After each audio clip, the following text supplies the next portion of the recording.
En mirar les cales i platges des de certa altura, sovint es pot veure que l'aigua té diferents tons de color verd. La causa és la diferent concentració de vegetals marins. En els fons sorrencs, observem la presència d'una catifa vegetal. Es tracta de la Posidònia oceànica. Són plantes del grup de les fanerògames que evolutivament van adaptar-se al medi marí.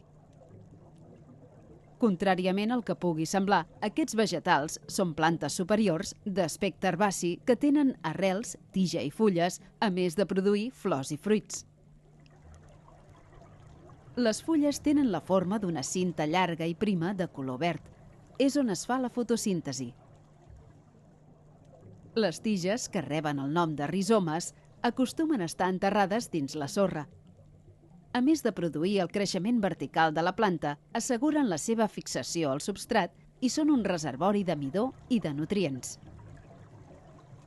Curiosament, els rizomes de diferents plantes es connecten i comuniquen entre si, formant una autèntica xarxa vegetal enterrada a la sorra. Els rizomes i les arrels contribueixen a estabilitzar els fons tous, evitant que els corrents marins o les fortes onades dels temporals s'emportin la sorra del fons i destrueixin les platges. La Posidònia viu en fons sorrencs del mar Mediterrani, entre la superfície i els 30 o 40 metres de fondària, depenent de la transparència de l'aigua. Quan les condicions ambientals són les adients, poden formar prats o herbeis de moltes hectàrees d'extensió, tradicionalment anomenats alguers, encara que cal recordar que aquests vegetals no són algues. Curiosament, malgrat la gran quantitat de matèria vegetal, hi ha molt pocs organismes que s'alimentin directament de Posidònia. El perquè és ben senzill, no les poden pair. Els herbeis de Posidònia formen un dels ecosistemes marins més rics del litoral mediterrani. A més de peixos, aquí s'hi poden trobar petits organismes que viuen entre les fulles o adherits a elles. A mesura que les fulles van creixent, s'hi van fixant les larves de moltes espècies d'animals petits. És el lloc on es desenvoluparan i passaran la major part del seu curt cicle vital. També és el lloc adient per a que diverses algues calcàries s'hi estableixin.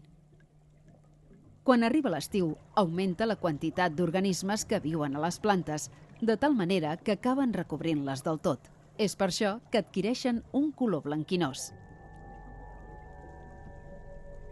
Entre les tiges, fulles i arrels es crea una multitud de microhàbitats on hi viuen també moltes altres espècies d'invertebrats.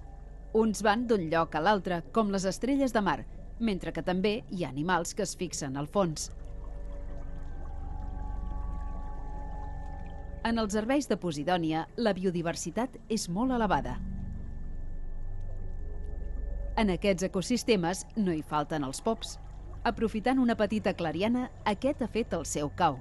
Quan hi estigui dins, taparà l'entrada amb les pedres que ja té preparades per a aquesta finalitat.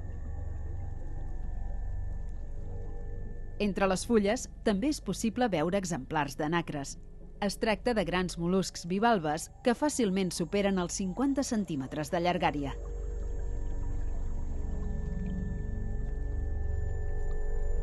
Pel seu paper ecològic en els herbeis cal destacar uns peixos, les salpes. Juntament amb les garotes, són de les poques espècies que s'alimenten directament de Posidònia.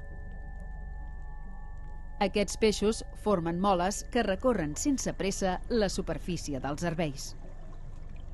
De tant en tant, el grup es trenca i els peixos es dediquen a picotejar les parts més tendres de les fulles de Posidònia. Les deposicions de les salpes contenen les restes vegetals que no han pogut assimilar.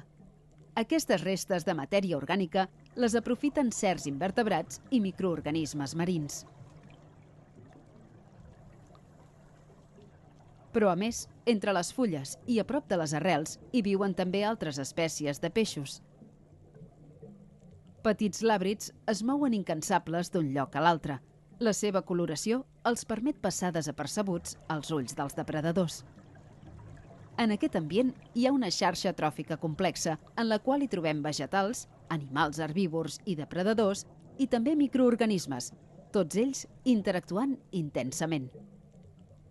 D'altra banda, moltes espècies busquen els herbeis per reproduir-se i deixar-hi les postes d'ous.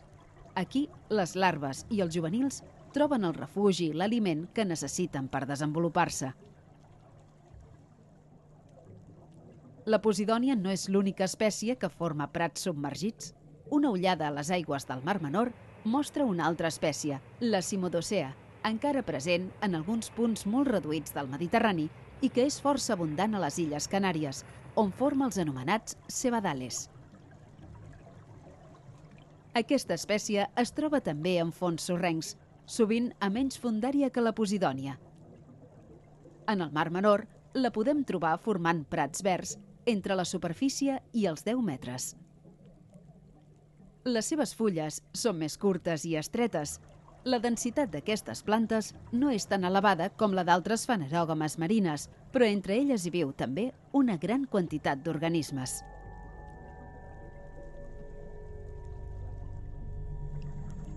La supervivència de moltes espècies està lligada a una bona conservació dels herbeis i dels cebadales.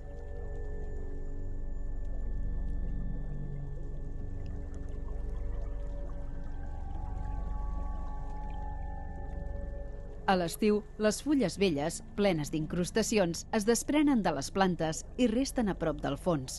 Formen una catifa de fulles mortes que es mou al ritme de les onades. Els temporals de tardor i d'hivern faran que una part d'aquestes restes vegetals s'acumulin a la platja.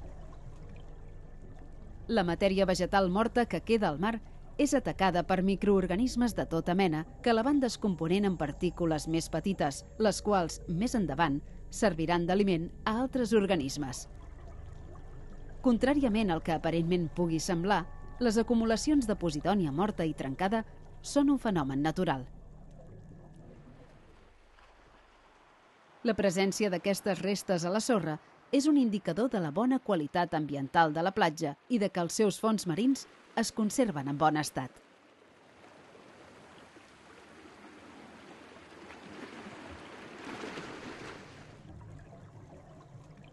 Tot i la seva importància ecològica, els herbeis de fanerògames marines estan patint nombroses agressions degut a les activitats humanes.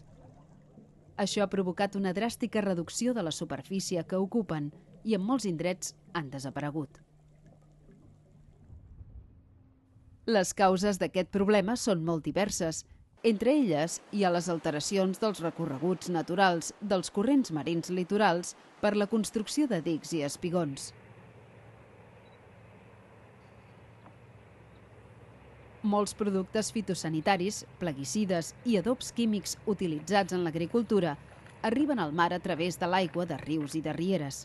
L'excés de sediment, els contaminants urbans i industrials, l'impacte de la pesca de ròssec feta a una fondària menor de la permesa o les àncores de les barques de lleure quan fondegen a les cales acaben destruint els herbeis. Això provoca un empobriment progressiu del fons del mar. On abans hi havia una gran diversitat d'espècies, ara només hi queden restes de matèria orgànica i inorgànica i, a poc, l'indret es converteix en un fons de sorra quasi desert.